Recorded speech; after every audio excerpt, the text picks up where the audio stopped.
Hello, this is Diane Young Sussman, the host and creator of Doorways to the Self Global Summit. Thank you so much for coming to receive my free gift. And today we're going to be talking about sacred number. There are many sacred numbers, but we're going to focus a little bit more thoroughly on the seven, sacred seven. I love the word sacred because it means to open to the mystery, opening to the holy, the experience beyond the beyond, that part of us that is just on the edge of opening to greater possibility. And if you think of it like, if you walked into the doorway of your own heart and really take your time to open to that space, it's really the greater field that opens to us. And, it's not, we are living in these physical material bodies on earth and enjoying the miracle of life. We're enjoying the beauty of nature and our relationship to the earth and to the stars and to the birds and all, that we have that capacity to really bring order, more order and depth into our understanding of how we're living in the world. So my screen behind me is the flower of life. It is a beautiful geometry, a pattern that exists throughout nature. And, so this can be just a way of taking time to organize your thinking, to quiet your mind, to come more deeply into your rooted being self. And then from there, we'll just play. We'll see what is available to us. So I'm going to share my screen today, and I'm going to begin by just giving you an experience of the sacred number seven. Okay, so the first thing that I want you to imagine, and you could even, if you have a pen and paper, you could draw a triangle on a piece of paper. The base of that triangle, we're going to imagine it being segmented into 12 parts. So that would be what I would consider the sacred number 12. And as you move up this triangle, a little bit less than halfway up, you could actually very articulately, very efficiently segment that part into 7 portions as opposed to 12. And then as you go up even further, there's another place within the pyramid in which you could segment not the pyramid, the triangle, sorry, you could segment the triangle into 3 parts. And at the very apex, the very top of that triangle is the one. Okay, it's the one. And if you were to imagine, if you have seen a dollar bill, an American dollar bill, there's actually a picture of a pyramid on that dollar bill. And there it's shown with like a glowing sun at the very top. And that becomes very significant alchemically. Alchemy actually comes way, way back at the 2nd century BCE. But the alchemists that we know are really scholars and esoteric students from the 14th, 15th, 16th, 17th, 18th century. And this is really where this idea of the sacred numbers has really proliferated. So for today's purposes, just a gentle introduction of the sacred number 7. We're going to look at the chakras, the 7 chakras within the human. Some say there are 12 chakras. So again, that number 12 is always at play in our world. It's a real beautiful, mysterious number. The 7 chakras that live within the body, the spine, from the root, the bottom of the tailbone and down into the legs and all the way up into the crown. We also have the 7 lower sephirot, and that comes out of Kabbalah study, the tree of life. The top 3 sephirot are in such a world beyond, just like the top 3 of this pyramid that we were describing, and the 1, they're in the supramental place. So we, as working with our own character study, can work within the 7 lower chakras, and they very much interact with our lives, our emotional lives in the world. And then the last thing I want to share with you today is about how you can use the days of the week in kind of an esoteric practice to know what your best times are, your best days for doing work are. And we'll go into that in a little bit. So I just want to welcome you here into the portal with me. Take some time to really settle into your body. There's a beautiful poem by T.S. Eliot that I brought up in my introduction to the Doorways to the Self Global Summit. And it's a poem by T.S. Eliot. So I just wanted to remind you of that portion of the poem, that we're able to walk through the unknown, remembered gate, when the last of life left to discover is that which is the beginning, and to know it for the first time. So this is a beautiful alchemical poem, a prayer really, that says we really have to walk consciously through a doorway, through a gate, to find that place that we research and study and make our own. And that place is actually within the body. It's within the 7 chakras of the body. So in this time, I really wanted this to be a very experiential learning for us today. So just take a moment to gaze into this photo, this picture of the chakras.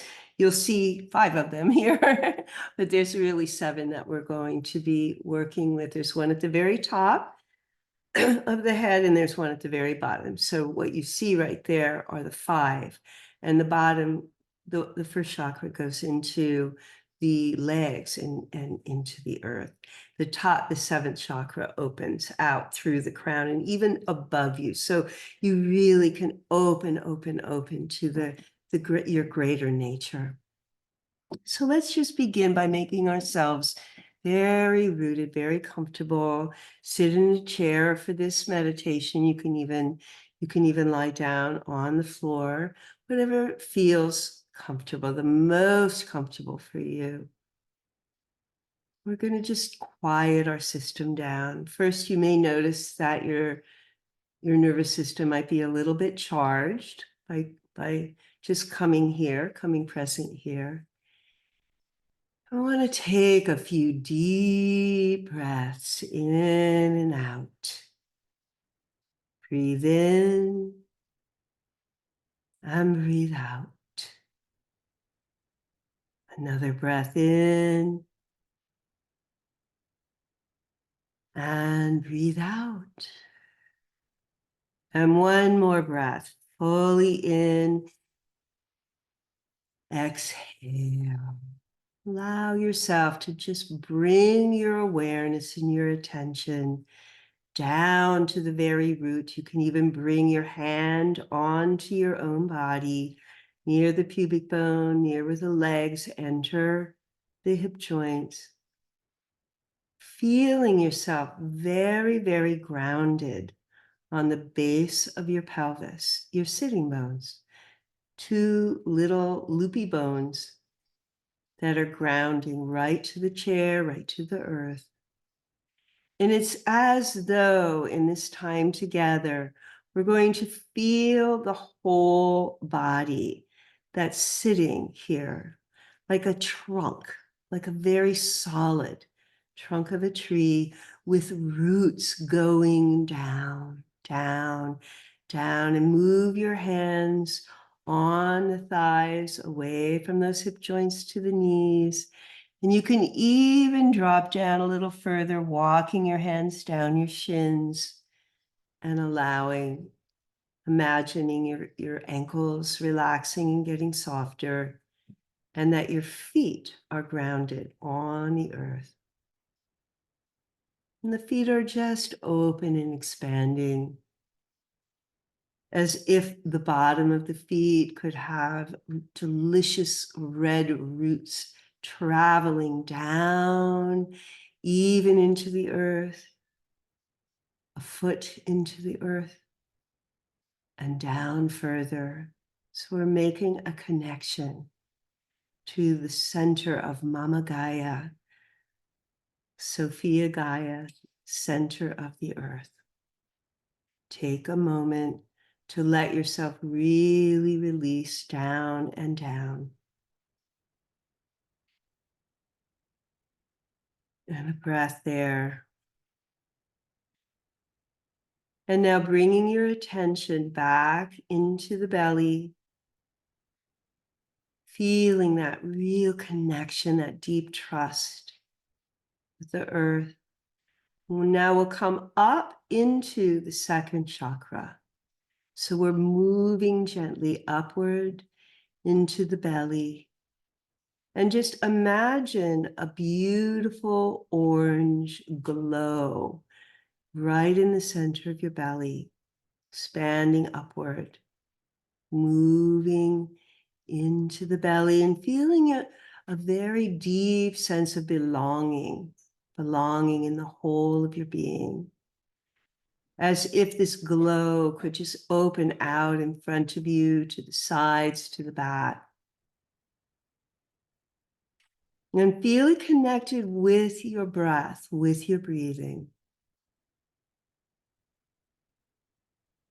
Feel an anchor in this place. That's feeling that you truly, truly belong in the world, in your own being, in your body. And that there's nowhere to go and nowhere to be. You fully, fully being present within yourself. And in and out the breath. Coming up now into the third chakra, the presence of a yellow, beautiful golden light in the solar plexus, which lives right under the ribs. It's just above the belly button, but under the ribs. And sensing that space front and back, you can put your hand in the front, you can put the back of your hand in the back of you to feel opening into this beautiful golden orb, a yellow light, a sense of the top of your pyramid, your power base, place where you can focus and bring into your awareness that which you wish to do, to be, to become. Really feeling the strength of that fullness in your belly that starts with the root chakra and moves up through the belly and into this pinnacle place where you can focus your energy and your power and your vision. And a full breath in and a full breath out. And now we'll rise into the heart center, not to the physical heart, but to the spiritual heart center. And you're welcoming this place of being so gentle, so connected. And place a hand on your heart, right in the center of your chest, and allow yourself to go within and open to this beautiful, beautiful place of expanded light. See it as a soft emerald green or a beautiful pink light. Whatever your intuition is telling you is the most exquisite way of entering into this place.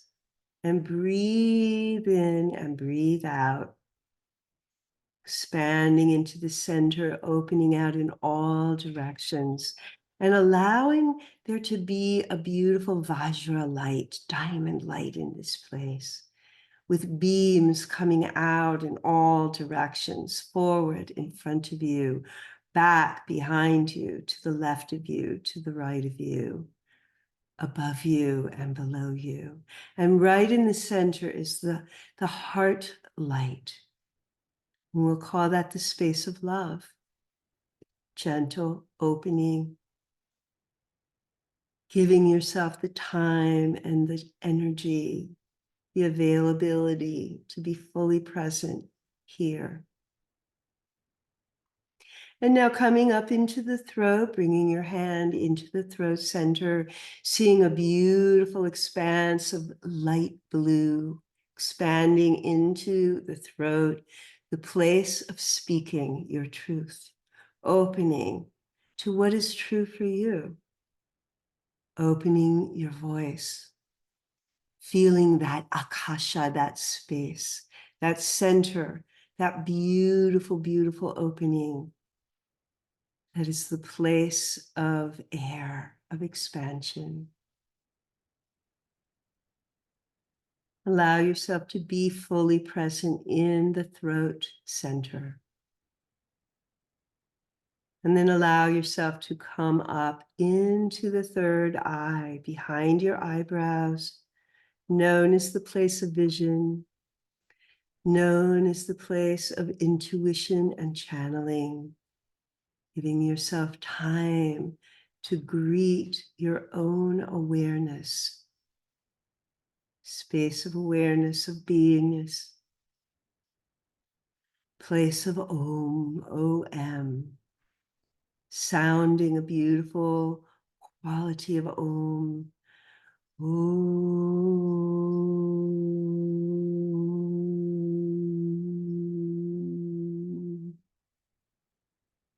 Om.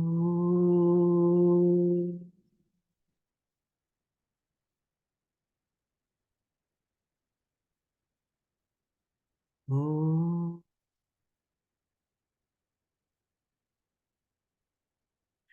And now finally, we're opening into the crown center, opening to the heavens, freely expanding and opening into that space above your head, receiving from the heavens, receiving from the stars, feeling that beautiful light just wash like a rainbow light, washing through you and over you, expanding in all directions. Feeling into the silence of the seventh chakra, quiet center of the space, beyond the beyond.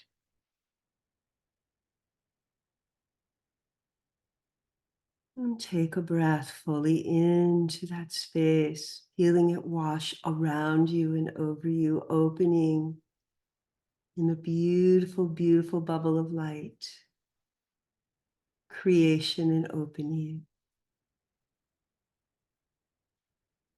And as you gently open your eyes now, notice if anything has shifted, if anything has changed. If you feel more aligned, more peaceful within yourself, giving yourself time to fully come present to that space. And whatever chakra was really calling to you, let it continue to work on you and with you over the next hour or two, giving yourself time to really integrate this alignment practice, the 7 chakras. A beautiful, beautiful practice.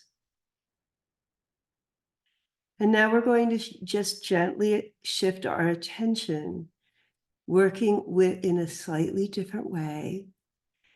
What you're seeing in front of you is classically called the tree of life. There is a center pillar, which is called the pillar of equilibrium, that starts with the highest level of Om of Ein Sof Om, the light of the light. Remember, we were describing that supernal triangle made up of Keter, Chokmah, and Binah. The crown, the wisdom, and the understanding. Very, very high vibrational energies that work within us. The secret center being understanding and knowledge, da'at, which really continues to move through that center pillar all the way down to the heart, all the way down to the foundational energy, and then finally into Malkut, the kingdom. This is the only place within the tree of life that we're manifesting on the physical level. Everything else is a manifestation from the physical into the greater sense of awareness and knowing. So for our purposes today, we're going to only work within the lower chakras, okay? The lower sephirot, excuse me. The higher sephirot are beyond the beyond. They're beyond our awareness and understanding. So we begin with the four. You can see that chesed, mercy, or love. It's great kindness working within our field. And then we move to discipline. They call it gavora, or judgment, severity, but it's really just allowing focus and discipline more into your life. And then coming into the sixth, the beauty, tipareth, how beauty works within your field. Beauty before you, beauty behind you, beauty to the left of you, beauty to the right of you, beauty above you, beauty below you, and beauty within. We open to the space of beauty of the heart energy. The fourth chakra is its equivalent in the chakra system. We come now to the seven, the place of opening to victory, opening to our understanding of how expanded beingness can open into just a resilience and a love throughout the opening of our world. And then we move into glory, the ability to hold the energy of the angels, the angelic realms, to bring in our guides, that pleasure of the beauty of what is beyond us as we channel those qualities within. We come down now into this psychical nature, our dream space, our ability to really hold the energy of the psychical world, but be careful because we can get lost in that world so easily as we see it as true. It may be illusory. So we have to be very, very gentle, very careful when we come into the psychical world, because it's not necessarily the world of being. It's a world of illusory vision and aspects of that. And finally into Malkut, the kingdom, the balance of what we can actually see and touch and feel in nature, in our world. So in Judaism, where this working with the tree of life and these character studies comes from, in time between Passover and Shavuot, which is the receiving of the Ten Commandments, there are actually 49 days. And each of these days we work with a particular quality or character element within our being, so that we're asking questions of how, for example, how we would work with the aspect of kindness in our day, and how kindness works then together with discipline, and how kindness works with beauty, how kindness works with a sense of holding that victorious state, that glorious state, that foundational state, and the manifestation state within our being, so that we can study and really research and develop our own self and our own inner understanding, using this as a tool to come fully into the doorway of the self, to understand who we are and what we have come here to do and to be more in our world. Finally, let's look together at, or think together of, the days of the week and how the universal days of the week work within your own individual plan. So this is a very interesting study, and it's a study that can help you make decisions about your kind of your power days of the week. So bear with me as I share with you, starting with the first day of the week, Sunday. Sunday is the first day of the week in this plan, and it's exalted by the sun. So the Sunday, Monday, Tuesday, Wednesday, Thursday, Friday, and Saturday all work with the planets. So Sunday is the sun, Monday is the moon. Sunday is considered one of the beatific planets, the beneficent planets. And so therefore we will assign Sunday three, three given glowing suns. And then Monday is a neutral day. So there's no suns that we were given. Tuesday is a challenging day. We want to take time to come back. It's ruled by Mars. It's not considered one of the beatific days of the week, but it's a day for character building, to really understand how Mars works in your life, that force works in your life.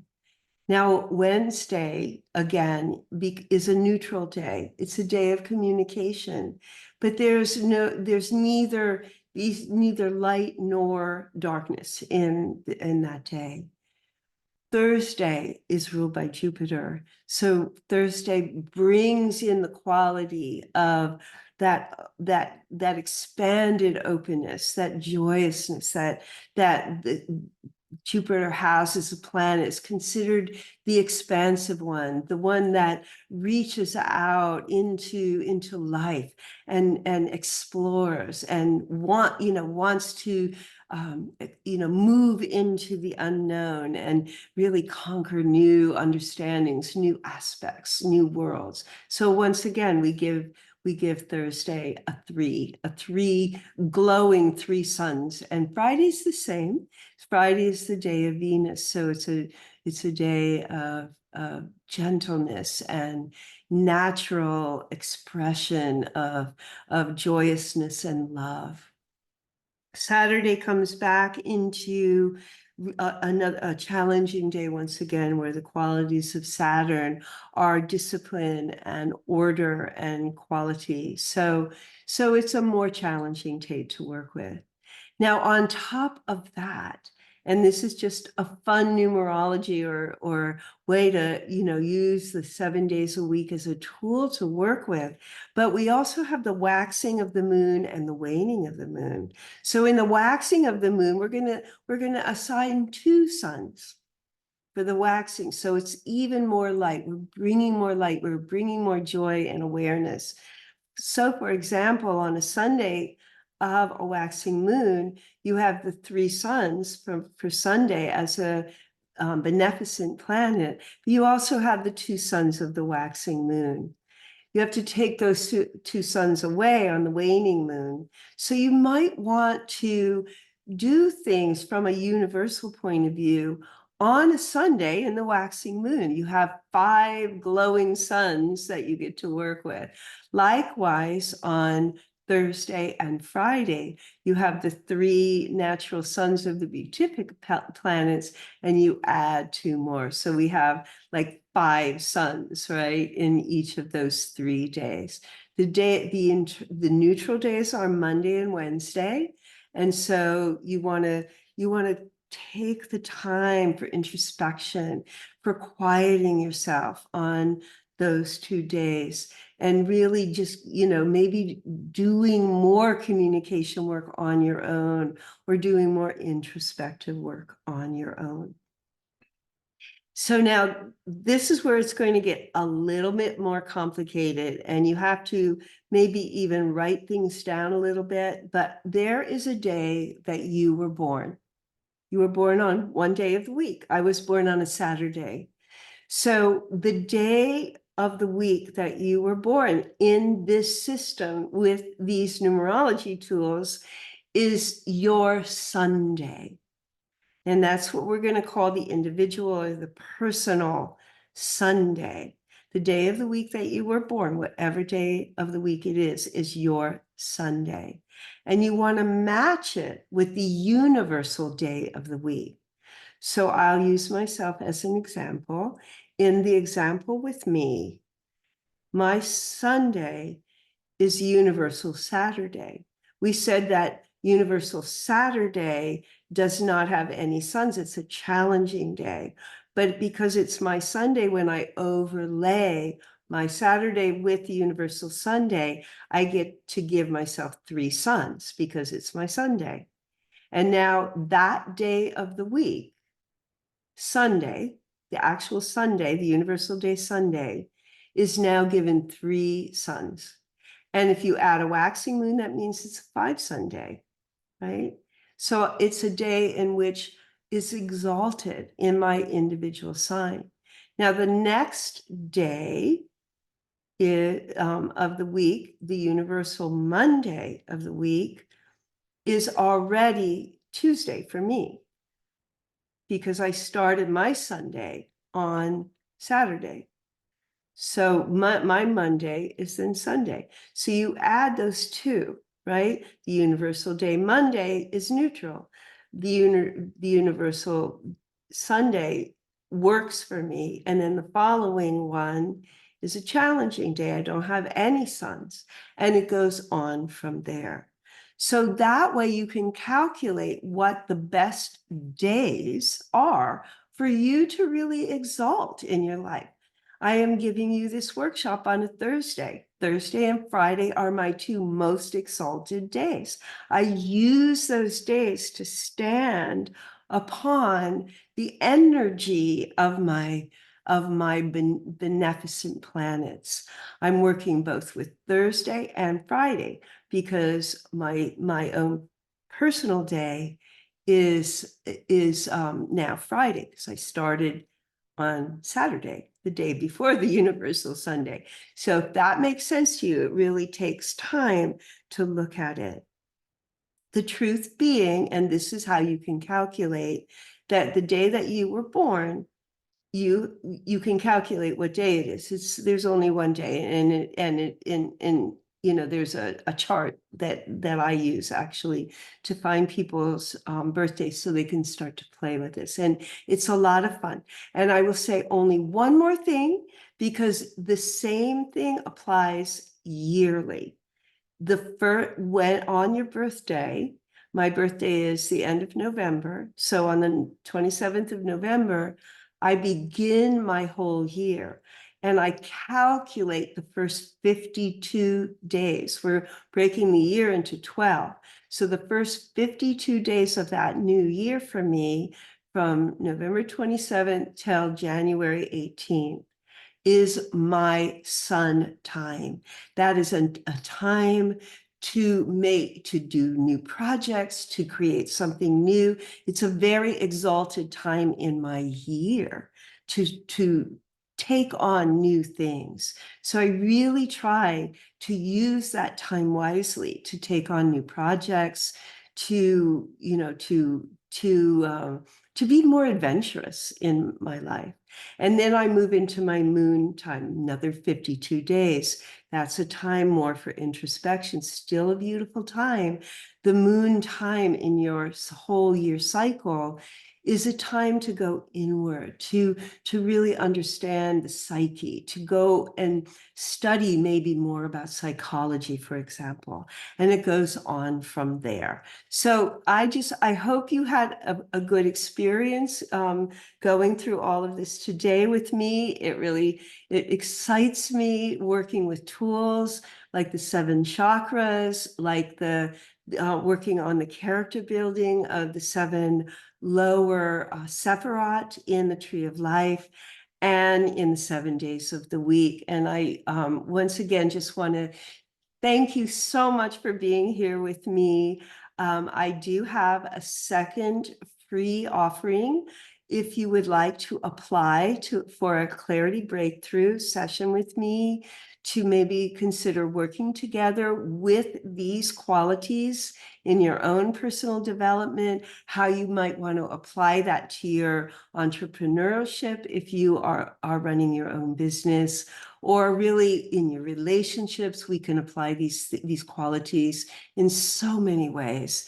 And I just, I hope you take me up on that. It will be written in under my free gift, but also here, if you want to just copy and paste even now into your browser. And thank you so much for being here with me again, Diane Young Sussman. And you can always find me at healingintoabundance.com, healingintoabundance.com. And that's where you can also sign up for a clarity breakthrough session. So I send you all my love, and I hope you really enjoy this summit and take the best of what you have. If you only have just a little bit of time, let your intuition guide you into what the best sessions are. And otherwise, I send you so much love, and I'm so delighted that you're here. Take good care. Bye-bye.